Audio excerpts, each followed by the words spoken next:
హన్మకొండలో మాజీ మంత్రి BRS working president KTR మాట్లాడుతున్నారు. లైవ్ లో చూద్దాం.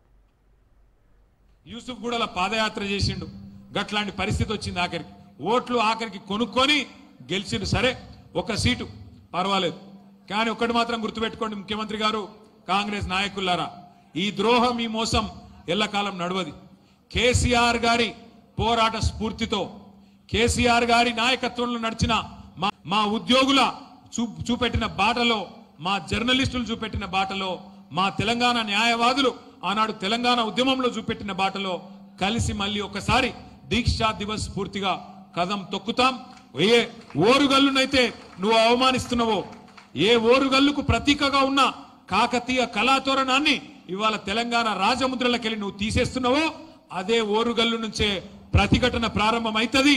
తప్పకుండా కాంగ్రెస్ పార్టీకి గోరీగట్టే దిశగా పోరాటం నడుస్తుందనే మాట కూడా నేను విజ్ఞప్తి చేస్తా ఉన్నా. ఒక బీసీలకే కాదు ఈ ప్రభుత్వం మోసం చేసింది, తెలంగాణలోని సబ్బండ వర్గాలకు మోసం చేస్తున్నది కాంగ్రెస్ ప్రభుత్వం.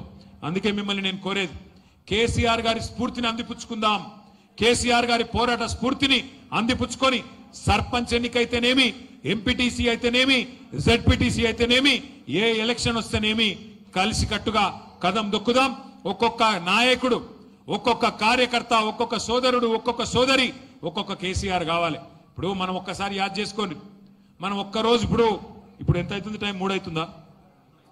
3 కొడితేనే ఆకలి అవుతుందా అన్నం తినకపోతే? మరి కేసీఆర్ గారు 11 రోజులు అన్నం తినకుండా, మంచీలు తాగకుండా, మన కోసం తెలంగాణ కోసం ఒక్క పూటకే మనకు ఆగమైతే 11 రోజులు ఇలా అన్నాహారాలు మానేసి మన కోసం సావు నోట్లో తలబెట్టిన నాయకుడు కేసీఆర్.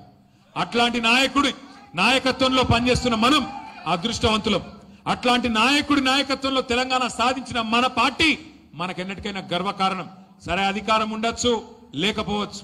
ఇలా జై తెలంగాణ అనని జీవితంలో అన్ననోడు ముఖ్యమంత్రి కావచ్చు, కానీ ఎన్నటికైనా చరిత్రలో మళ్ళీ ఏ పార్టీ అయితే పోరాటాన్ని చేసిందో, ఏ గులాబీ జెండానైతే తెలంగాణ సాధించిందో, ఆ జెండాకుండే స్థానం, ప్రత్యేకమైన స్థానం ఎన్నటికీ ఎవడు కూడా తీసివేయలేడు. అందుకే కేసీఆర్ గారి స్ఫూర్తిగా నేను మిమ్మల్ని అందరినీ కోరేది ఒకటే, ఒక్కొక్కరు ఒక్కొక్క కేసీఆర్ కావాలి.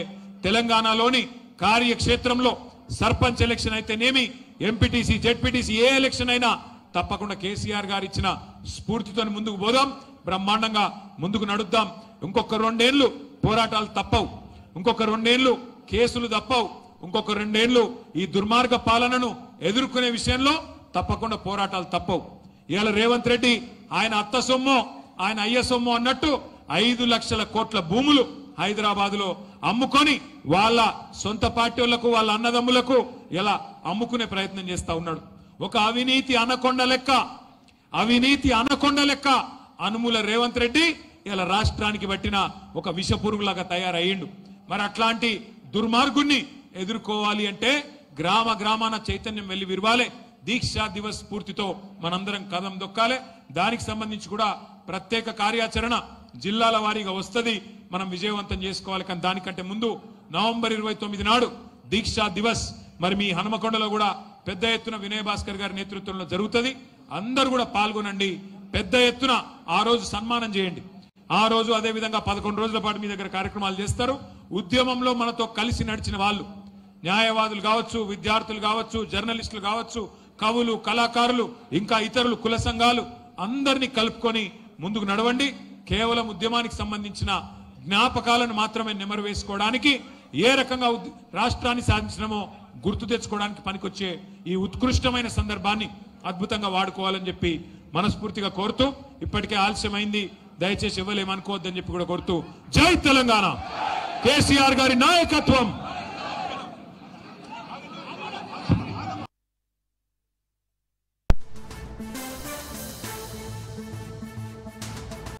రైట్, హన్మకొండ జిల్లాలో ఉన్న ఓ ప్రైవేట్ స్కూల్లో విద్యార్థిని చితకబాదిన ఘటన వెలుగులోకి వచ్చింది.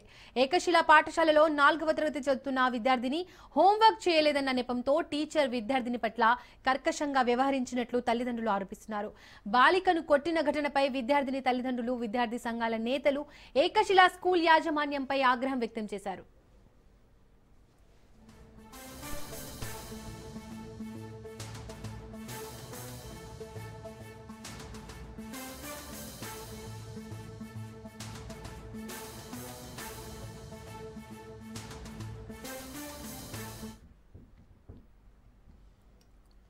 హన్మకొండ జిల్లాలో ఉన్న ఓ ప్రైవేట్ స్కూల్లో విద్యార్థిని చితకబాదిన ఘటన వెలుగులోకి వచ్చింది.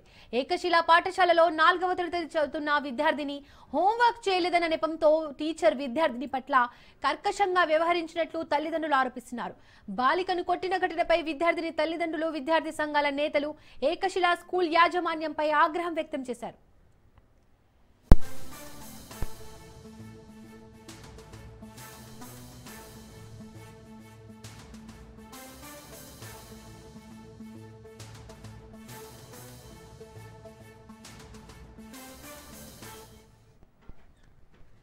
రైట్, ఇదే అంశానికి సంబంధించి మోర్ డీటెయిల్స్ మా ప్రతినిధి చంద్రశేఖర్ అందిస్తారు. చంద్రశేఖర్, ఏకశిలా స్కూల్లో విద్యార్థిని చితకబాదిన ఘటనకు సంబంధించి డీటెయిల్స్ ఏంటి? హన్మకొండలోని ఏకశిలా స్కూల్లో దారుణం చోటు చేసుకుంది. 4వ తరగతి చదువుతున్న విద్యార్థి పై టీచర్ హోంవర్క్ సరిగ్గా చేయలేదని విచక్షణ రహితంగా కొట్టడం జరిగింది. చిన్నపాటి మందలించి వదిలేస్తే అయిపోయేదానికి 4వ తరగతి చదువుతున్న అమ్మాయి పైన విచక్షణ రహితంగా దాడి చేయడంతో ఒళ్ళంతా కూడా గాయాలైనాయి.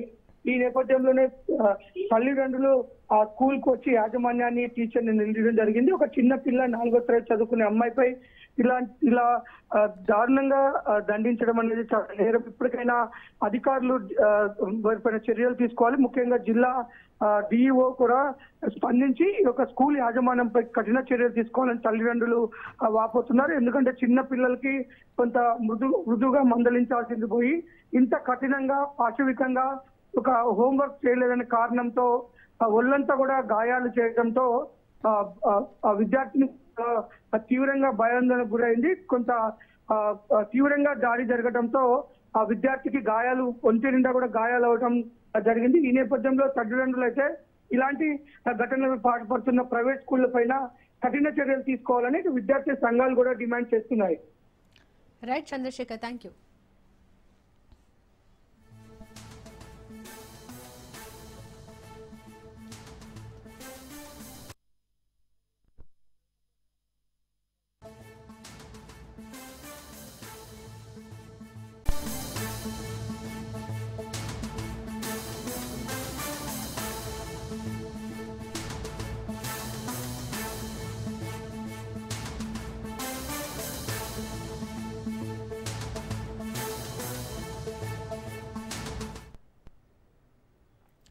శ్రీ సత్యసాయి జిల్లా పెనుకొండ నియోజకవర్గం గోరెంట్ల పట్టణంలోని గిరిజన పాఠశాలలో ఫుడ్ పాయిజన్ కలకలం రేపింది.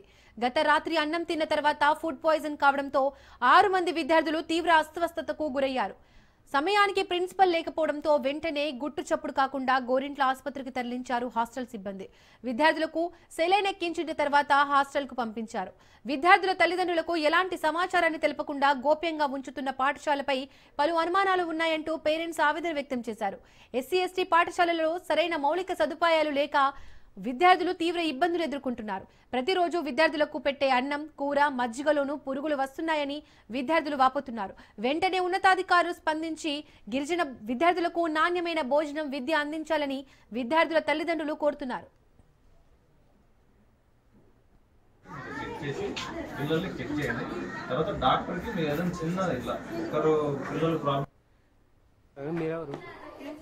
సెక్యూరిటీ అదే మేడం వచ్చేంత వరకు మేము బయట ఉండాలా? అంటే మేడం వచ్చినాక అలో చేయమని మాకే ఎవరు చెప్పినారు అట్లని? మేడమే చెప్పిందా? అంటే ఎవరిని ఇది లేడీస్ స్కూల్ కదా సార్? అవును, ఇది మాకు 1 రూమ్ ఒకటి చూపిస్తే చాలు, మాకేం వేరే అవసరం లేదు. చూపిస్తారా లేదా? అంతా బాగుంది సార్. ఇక అంత బాగుంది. రాత్రి ఎందుకు మరి ఫుడ్ పాయిజన్ అయిందండి? లేదు సార్, ఫుడ్ పాయిజన్ ఏం కాలేదు. ఎవరు కాలేదా?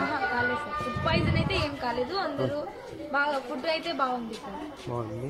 ఈ రోజు గంటలు వెళ్ళారు, వాళ్ళు ఫీవర్ వస్తుంది సార్. ఫీవర్ వస్తుంది. ఎంతమందికి? ఇద్దరికే సార్. ఇద్దరికేనా? మీరేనా హాస్పిటల్ తీసుకుంది? మీరేనా హాస్పిటల్ తీసుకుంది అంటారు మేడం? మేడం, పిల్లలకి ఏమేమి సమస్యలు ఉన్నాయో కనుక్కొని వాటిని ఇక్కడికి అన్నింటినీ కూడా పరిష్కరించాలి. దాని మీద మనం ఫస్ట్ ఓఆర్ఎస్ ప్రాక్టీస్ చేస్తాము. మీకు మళ్ళా అమ్మాయిల్లోకి మీ పర్సనల్ ప్రాబ్లమ్స్ ఏమైనా ఉండేది కూడా మేడం ఉంటారు. ఇక్కడే ఉంటారు మేడం, అక్కడ ప్రిన్సిపల్ ఛాంబర్లో ఉంటారు. మేడంకి మీరు క్లియర్గా మీ ప్రాబ్లం ఏముందని 1 by 1 అందరు పోతుంది ఓవర్ నిదానంగా 10th క్లాస్ పిల్లలే మీరు మేడంతో అన్ని కూడా క్లియర్గా చెప్పండి. మేము సాయంత్రం మన మేడం దగ్గర నుంచి తీసుకొని ప్రస్తుతానికి మీకు అందరూ కూడా గౌరవ మంత్రి గారు ఇంకేదైనా మీ సమస్యలు ఉంటే కూడా మీరేం తెలిస్తే కూడా పూర్తిగా కంప్లీట్గా సమస్యలు పరిష్కరిస్తారు. ఊరికి ఎటువంటి ఇబ్బంది లేదు. మీకు ఏదైనా సమస్య ఉంటే కూడా దయచేసి తెలియజేసి మేడం కూడా మేడం మీ పర్సనల్ నెంబర్ కూడా ఇస్తారు. మేడంతో నేను చెప్పుకుంటున్నాను. ఎందుకంటే మీరంతా గర్ల్స్ కాబట్టి మేము పదే పదే హాస్పిటల్ రావడం బాగుంటుంది. మేడం లేడీ మేడం వస్తారు. మేడం ప్రిన్సిపల్ మేడం ఆదేశాల మేరకు నేను 2 సార్లు విజిట్ చేశాను. మీ అందరికీ నైట్ టైం ప్రాబ్లంలో ఒకసారి ఫ్రైడే భోజనం చేసేటప్పుడు వచ్చినా నేను వడ్డించి మీకు తినే వరకు ఉన్నాను. సో వెజిటేబుల్స్ బాగలేదంటే అది రీప్లేస్ చేయించినాం మరుసటి రోజు. మీకు ఏమైనా సమస్య ఉంటే చెప్పమన్నాను. ఇక్కడ టాయిలెట్స్ ఏదైనా అడిగినాను సార్, టాయిలెట్స్ వచ్చింది. తర్వాత అక్కడ డ్రైనేజ్ కానీ ఏదైనా వాటర్ ప్రాబ్లం ఏదైనా ఉన్నా కూడా చెప్పమన్నాను. నేను ఏదన్నా కూడా రెక్టిఫై చేస్తాం. మేడం అయితే మాకు ఆదేశాలు ఇచ్చినారు, ఖచ్చితంగా పర్సూ చేసి అన్ని చేస్తాం. వైసీపీకి AP deputy CM Pawan Kalyan strong warning ఇచ్చారు.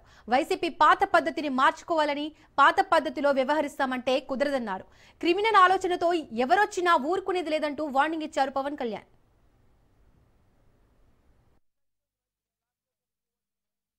ఎప్పుడైతే ప్రజలు చాలా బలంగా ఉంటారో నాయకులకు భయం వేస్తుంది. You have to become an vote bank. చూడండి, గత ప్రభుత్వం మళ్ళీ ఏం మాట్లాడుతున్నారు, మేము భవిష్యత్తులో ఇవి చేస్తాం ఉన్నారు. మీకు 5 సంవత్సరాల సమయం ఇస్తేనే మీరు ఏం చేయలేకపోయి రాష్ట్రాన్ని ఇంత అస్తవ్యస్తంగా చేశారు. ఇంకొకసారి మీరు వస్తే ఏం జరుగుద్ది? అదే వద్దని చెప్పి మేము ప్రజలు పక్కన పెట్టారు. ఈ రోజుకి వాళ్ళు తీర్థాన్ని మార్చుకోవట్లేదు. చాలా తక్కువ సార్లు గత ప్రభుత్వం గురించి మాట్లాడతారు. వాళ్ళు ఈ రోజుకి వాళ్ళ బూతులు మారట్లేదు, వాళ్ళ బుద్ధులు మారట్లేదు. నేను ఇంకా మీరు సామాజిక మాధ్యమాల్లో తిడుతూనే ఉన్నారు. మళ్ళీ ఇంకొకసారి హెచ్చరిస్తున్నా. పిఠాపురంలో ఒకసారి చెప్పాను మీకు, మళ్ళీ మీరు కూర్చొని పాత పద్ధతిలో గనక మళ్ళీ నాయకులు మళ్ళీ మీరు పిచ్చి ప్రలాపనలు చేస్తే పర్యవసానాలు చాలా తీవ్రంగా ఉంటాయి. గుర్తుపెట్టుకోండి. మిమ్మల్ని మీరు కానీ మీ నాయకులు కానీ మీరు ఒక క్రమబద్ధంగా ఒక పద్ధతిలో మమ్మల్ని విమర్శిస్తే తప్పులను మేము సరిదిద్దుకుంటాం. అదృష్టం అంటే ఇదేనేమో. పంచాయతీ రిజర్వేషన్ ఓ కుటుంబానికి కలిసొచ్చింది. ఒకే ఇంటిలో సర్పంచ్ పదవితో పాటు వార్డు సభ్యుల స్థానాలకు పోటీ చేసే అవకాశం దక్కింది. ఈ సంఘటన వికారాబాద్ జిల్లా తాండూరు నియోజకవర్గంలో ఆసక్తికరంగా మారింది. బషీరాబాద్ మండలం మంతన్ గౌడ్ గ్రామానికి పంచాయతీ ఎన్నికల్లో భాగంగా సర్పంచ్ స్థానం ఎస్టీ జనరల్ కు రిజర్వ్ అయింది. దీంతో పాటు 2 వార్డులు ఎస్టీ జనరల్, ఎస్టీ మహిళకు రిజర్వేషన్ అయింది. గ్రామంలో 494 మంది ఓటర్లు, 8 వార్డులు ఉన్నాయి.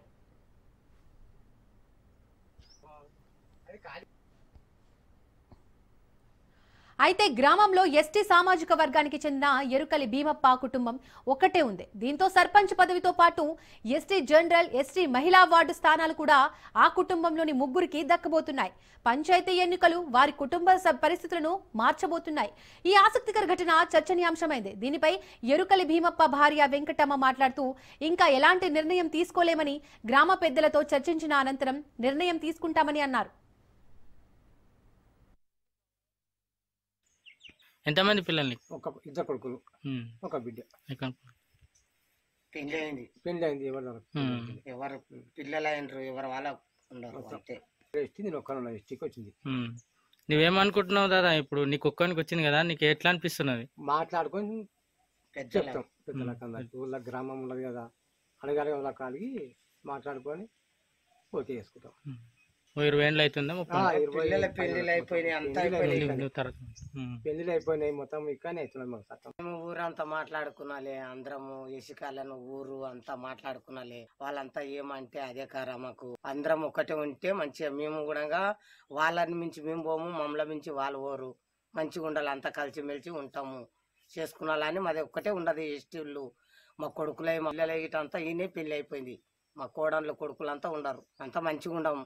మేము ఒక్కనాడు కొట్లాలే చేయడం వల్ల అంతా ఇప్పుడు మంచిగా ఉండము. ఇప్పుడు ఇన్ని దినాలు ఎట్లుండమో ఇప్పుడు కూడా అట్లే ఉండాలి. సర్పంచ్ అయినా నువ్వు సర్పంచ్ అయినావు అట్లా అయినావు అని మాకేమో అనొద్దు. అందరం మంచిగా ఉండాలి. గ్రామంలో అందరం ఊరు కేసికాలను ఇటు అంతా మంచిగా ఉండాలి, అంతా మంచిగా జరగాలి. వాళ్ళు చేస్తున్నారు, మేము మాకు వచ్చింది మీదకెళ్ళి అందరం మంచిగా ఉండాలి. మీరు ముందర ఉంటే మేము వెంట వస్తాము, పనులు కూడా చెప్పమంటే చేపిస్తాము. మాకైతే ఏం తెలియదు. జూబ్లీహిల్స్ ఉప ఎన్నికల్లో విజయం సాధించిన నవీన్ యాదవ్ ఎమ్మెల్యేగా ప్రమాణ స్వీకారం చేశారు. స్పీకర్ ఛాంబర్లో స్పీకర్ గడ్డం ప్రసాద్ నవీన్ యాదవ్ చేత ప్రమాణం చేయించారు. ఈ కార్యక్రమానికి మంత్రులు Sridhar Babu, Azharuddin, deputy mayor Srilatha Reddy, cantonment MLA Ganesh, Bhuvanagiri MP Chamala Kiran Kumar Reddy, Naveen Yadav కుటుంబ సభ్యులు హాజరయ్యారు.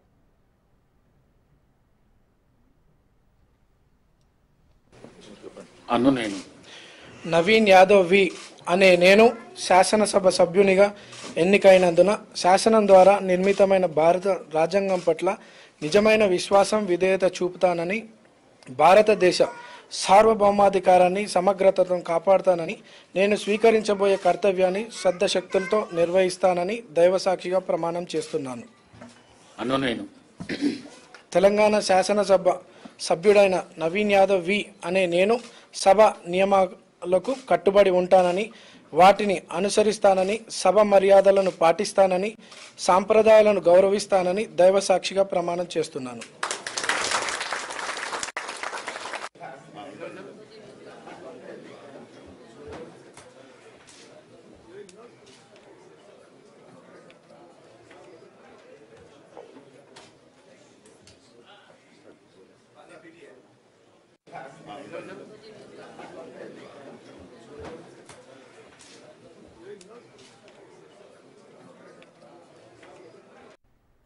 కోట్లాది మంది ఆరాధ్య దైవం తిరుమల వెంకన్నకు అత్యంత ముఖ్యమైన పర్వదినం వైకుంఠ ఏకాదశి.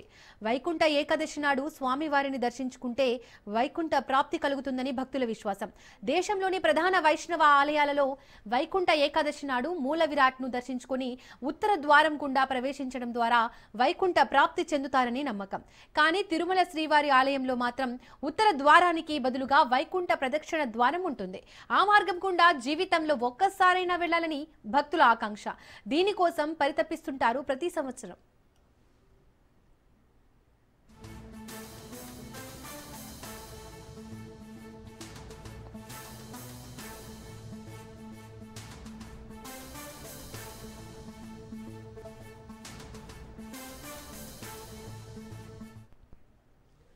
డిసెంబర్ 30వ తేదీ నుంచి జనవరి 8వ తేదీ వరకు తిరుమలలో వైకుంఠ ద్వార దర్శనంకు భక్తులకు కల్పించింది టీటీడీ. భక్తులు ఎలాంటి ఇబ్బందులు కలగకుండా ప్రత్యేక ఏర్పాట్లు చేసింది. 10 రోజుల పాటు వైకుంఠ ద్వార దర్శన భాగ్యం ప్రారంభించి 4 ఏళ్లవుతుంది. అంతకు మునుపు వరకు వైకుంఠ ఏకాదశి, ద్వాదశి రోజుల్లోనే వైకుంఠ ద్వార దర్శనాలు కల్పించేవారు. 2020లో ఈ సంప్రదాయాన్ని టీటీడీ ప్రారంభించింది. మఠాధిపతి, పీఠాధిపతుల అనుమతులతో 10 రోజుల పాటు వైకుంఠ ద్వార దర్శనాలు కల్పించవచ్చని ఆగమ సలహా మండలి సైతం ఆమోద ముద్ర వేసింది. అప్పటి నుంచి శ్రీవారి వైకుంఠ ద్వార దర్శనాలు 10 రోజుల పాటు భక్తులకు అందుబాటులోకి తీసుకొచ్చింది టీటీడీ.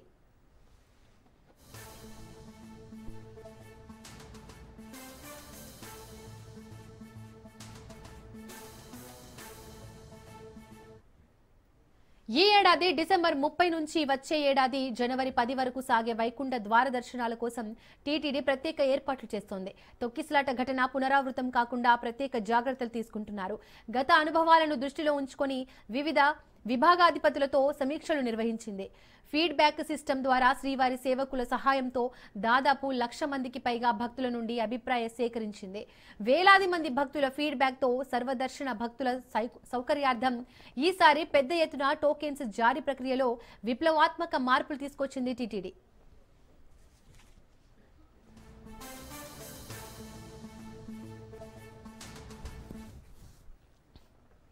వైకుంఠ ద్వార దర్శనాల్లో భాగంగా మొదటి 3 రోజులు డిసెంబర్ 30, 31, జనవరి 1 వరకు పూర్తిగా సర్వదర్శన భక్తులకే కేటాయించారు. ఈ 3 రోజుల కోసం మొత్తం 1.88 లక్షల టోకెన్లను ఎలక్ట్రానిక్ డిప్ ద్వారా ఆన్లైన్లో జారీ చేయనున్నారు. ఈ టోకెన్ల రిజిస్ట్రేషన్ కోసం ఈ నెల 27వ తేదీ నుంచి డిసెంబర్ 1వ తేదీ వరకు గడువు కేటాయించారు. డిసెంబర్ 2 నుంచి టోకెన్లు అందుబాటులో ఉంటాయి. మిగతా 7 రోజులు జనవరి 2 నుంచి 8 వరకు ప్రతిరోజు 15,000 సర్వదర్శన టోకెన్లతో పాటు 1000 శ్రీవాణి ట్రస్ట్ బ్రేక్ దర్శన టోకెన్లను జారీ చేయనున్నట్లు టీటీడీ తెలిపింది. ఈ 10 రోజుల్లో సుమారు 8 లక్షల మంది భక్తులు వైకుంఠ ద్వార దర్శనం చేసుకునే అవకాశం ఉంటుందని అంచనా వేస్తున్నారు.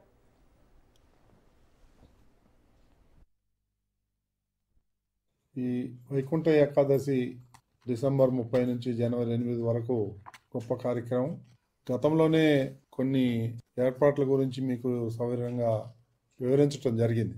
దానికి అనుగుణంగానే ఎక్కువ మంది భక్తులకి ఈ సమాచారాన్ని చేరవేయాలని ఈరోజు ముఖ్యంగా మీ ద్వారా 50 మంది భక్తులకి ఈ కొంత ఇన్ఫర్మేషన్ మళ్ళీ ఇవ్వాలని ఉద్దేశంతో నేను ఈ సమావేశం ఏర్పాటు జరిగింది. మీ అందరికీ తెలుసు, డిసెంబర్ 30 నుండి జనవరి 8 వరకు వైకుంఠ ఏకాదశి, ఈ వైకుంఠ ద్వారా దర్శనాలు చేపించడం జరుగుతుంది. ముందుగా అనుకున్న ప్రకారమే మొదటి 3 రోజులు ఆన్లైన్ ద్వారా బుక్ చేసుకున్న వాళ్ళకి మాత్రమే ఈ దర్శనం ఉంటుంది. జనవరి 2 నుంచి జనవరి 8 వరకు ఆ 7 రోజులు సామాన్య భక్తులకి పెద్దపీట వేయటం జరిగింది. ఉత్తర ద్వార దర్శనం కోసం 10 రోజులు నిర్వహించడం జరుగుతుంది. ఇప్పటికే ఇది అన్ని మాధ్యమాల ద్వారా కూడా చెప్పడం జరిగింది. అయితే ఈసారి టికెట్ల ప్రక్రియ మాత్రం చాలా వరకు మార్చడం జరిగింది. దీని మీద పూర్తి స్థాయిలో అన్ని విభాగాలు కానీ అందరి స్టేక్ హోల్డర్స్ కూడా డిస్కస్ చేసి చాలా పగడ్బందీగా ప్లాన్ అయితే చేయడం జరిగింది. దీంట్లో టెక్నాలజీని మ్యాక్సిమం ఉపయోగించుకొని రిస్క్ పారామీటర్స్ అని అనలైజ్ చేసుకొని ఆఫ్లైన్ టికెట్ ద్వారా తిరుపతిలో ఇచ్చే విధానానికి పూర్తి స్థాయిలో స్వస్తి చెప్పి ఈ 10 రోజులు ఒక మోడల్ తయారు చేయడం జరిగింది. ఈ మోడల్ ఇప్పటికే రిలీజ్ చేశాం. ఇది పూర్తి స్థాయిలో అందరూ కూడా చదివి అర్థం చేసుకొని దాన్ని వాళ్ళు రిజిస్ట్రేషన్ చేసుకొని డిప్ ద్వారా సెలెక్ట్ అయిన వాళ్ళు, డిప్ ద్వారా స్లాట్ అలాట్ అయిన వాళ్ళు first 3 days 30, 31 next year 1st తారీఖు ఈ 3 రోజులు కూడా స్లాట్ ఉన్న వాళ్ళు మాత్రమే దర్శనానికి వస్తే ఏ రకమైన ఇబ్బంది ఉండదు. అడ్మినిస్ట్రేషన్ మీద బర్డన్ ఉండదు. స్లాట్ లేకుండా వచ్చిన వాళ్ళు ఇక్కడ వచ్చి మళ్ళీ వెయిట్ చేయటం కూడా బాగుండదు. ఎందుకంటే 2nd తారీఖు నుంచి మాత్రమే సర్వదర్శనం ఉంటుంది కాబట్టి. సో అందుకని అందరికి కూడా ఒకటే విజ్ఞప్తి, టీటీడీ అన్ని రకాలకు కూడా ఇప్పటికే సూచనలు చేసింది. ఆ సూచనలు కూడా అందరూ ఫాలో అయితే ఎవరికి అడ్మినిస్ట్రేషన్కి బర్డన్ ఉండదు, వచ్చే భక్తులకు కూడా ఏ రకమైన ఇబ్బంది ఉండదని మీ ద్వారా తెలియజేయటం జరిగింది.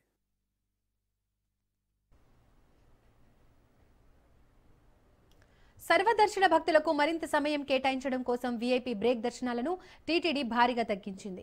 మొత్తం 184 గంటల వైకుంఠ ద్వార దర్శన సమయంలో 164 గంటల సర్వదర్శన భక్తులకే కేటాయించారు. ముఖ్యంగా మొదటి రోజు 20 గంటల దర్శనంలో వీఐపీ బ్రేక్ కేవలం 4 గంటల 45 నిమిషాలకు మాత్రమే పరిమితం చేశారు. మిగతా రోజుల్లో గరిష్టంగా కేవలం 2 గంటలకు మాత్రమే వీఐపీ బ్రేక్లు ఉంటాయి. వైకుంఠ ఏకాదశి, వైకుంఠ ద్వాదశి సందర్భంగా భక్తుల రద్దీ ఎక్కువగా ఉంటుందని అంచనా వేస్తూ ఫస్ట్ కమ్ ఫస్ట్ సర్వే ఆధారంగా క్యూ లైన్లు నిర్వహించనున్నారు. భక్తులు టీటీడీ అధికారిక వెబ్సైట్ ద్వారా మాత్రమే తమ టోకెన్లను బుక్ చేసుకోవాలని టీటీడీ విజ్ఞప్తి చేస్తోంది.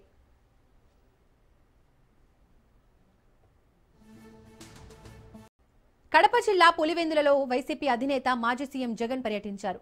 బ్రాహ్మణపల్లి అరటి తోటలను పరిశీలించారు. రైతులతో మాట్లాడి వాళ్ల ఇబ్బందులను అడిగి తెలుసుకున్నారు. బ్రాహ్మణపల్లిలో అరటి సాగు నష్టాన్ని జగన్ స్వయంగా వెళ్లి పరిశీలించారు.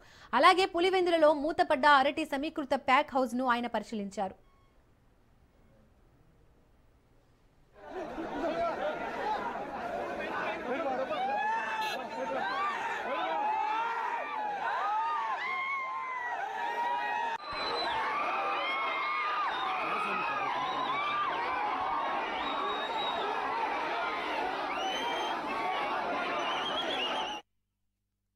ఏకంగా వైఎస్ఆర్సీపీ ప్రభుత్వ హయాంలో ఎన్నికల నాటికి 66 లక్షల చిల్లర పెన్షన్ ఇస్తా ఉంటే ఈరోజు 61 లక్షకు పడిపోయినాయి. తీసేసినారు. అంటే 5 లక్షల కొత్త పెన్షన్ ఇవ్వకపోగా 5 లక్షల పెన్షన్ ఉన్నవి కట్ చేసేసినారు. ఎవడు సంతోషంగా ఉన్నాడని అడుగుతా ఉన్నా.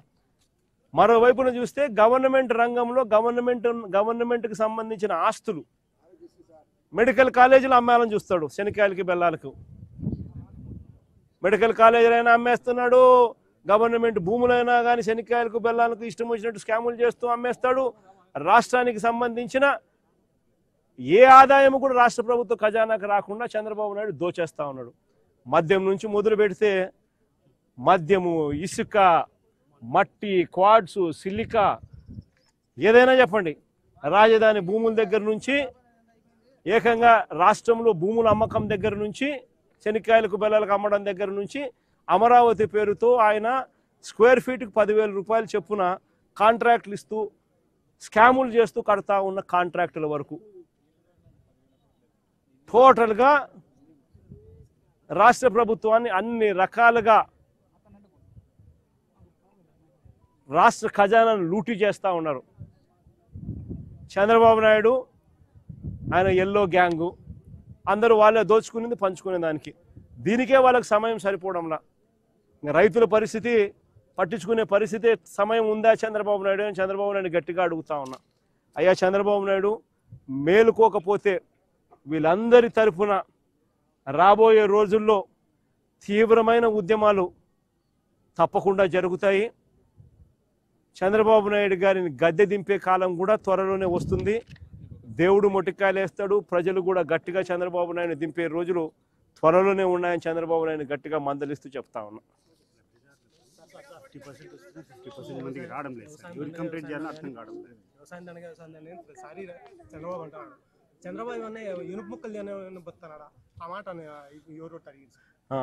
నువ్వే చెప్పు. మా దామోదర అడుగుతున్నాడు వ్యవసాయం చెప్పు ఏమన్నాడు. అయ్యా చంద్రబాబు నాయుడు వ్యవసాయం దండగా అంటున్నావు కదా, నువ్వేమన్నా ఇనుపు ముక్కలు తిని బతున్నావా చెప్పు, ఒక్కటే మాటే. రైతు పండికు అదే రైతు ఒక్కసారి కన్నెర చేసి పంట పెట్టకోకుంటే మీరందరూ ఏం తినిపోతారు రాష్ట్ర దేశ ప్రజలు చెప్పండి. రాష్ట్ర ప్రభుత్వాలు కానీ కేంద్ర ప్రభుత్వాలు కానీ వ్యవసాయానికి మీరు దేశానికి రక్షణ ఎంత ఇంపార్టెన్స్ ఇస్తున్నారో రైతు కూడా అంతే ఇంపార్టెంట్ ఇవ్వాలని కోరుతాను మేము. పాలకా నుంచి పసిపిల్లల పాలకా నుంచి రైతు మీద ఆధారపడి బతకాల్సిందే. అట్లాంటి రైతులు ఎందుకు నిర్లక్ష్యం చేస్తున్నారు రాష్ట్ర ప్రభుత్వాలు కానీ కేంద్ర ప్రభుత్వాలు కానీ.